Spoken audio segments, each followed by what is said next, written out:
1000 అబద్ధాలాడైనా ఒక పెళ్లి చేయమన్నారు కదా! మరి ఇంత పెద్ద నిజాన్ని దాచి పెళ్లి చేయొచ్చా? అదే తండ్రికి హెచ్ఐవి పాజిటివ్. భర్తకి ఉందంటే భార్యకి ఎలా అయినా వస్తుంది. అయితే వీళ్ళకొక పాప కూడా ఉంది. అదృష్టవశాత్తు ఆమెకి ఎటువంటి హెల్త్ ప్రాబ్లమ్ లేదు. కానీ అదే ఆమె పాలిట దురదృష్టమై కూర్చుంది. ఆ అమ్మాయికి ఆ తండ్రి పెళ్లి చేయాలనుకుంటున్నాడు. తండ్రి ఏమన్నాడంటే, ప్రాబ్లమ్ ఉన్నది మాలో కదా! మా కోసం వాళ్ళకి నువ్వు చెప్పాల్సిన అవసరం లేదు.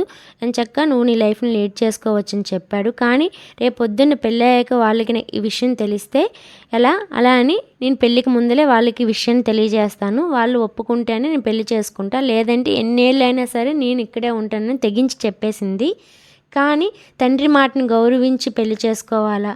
లేదా పెళ్లి చేసుకున్న వాళ్ళని మోసం చేసి పెళ్లి చేసుకోవాలో అర్థం కాక ఒక ధర్మ సంకటంలో అయితే తనుంది.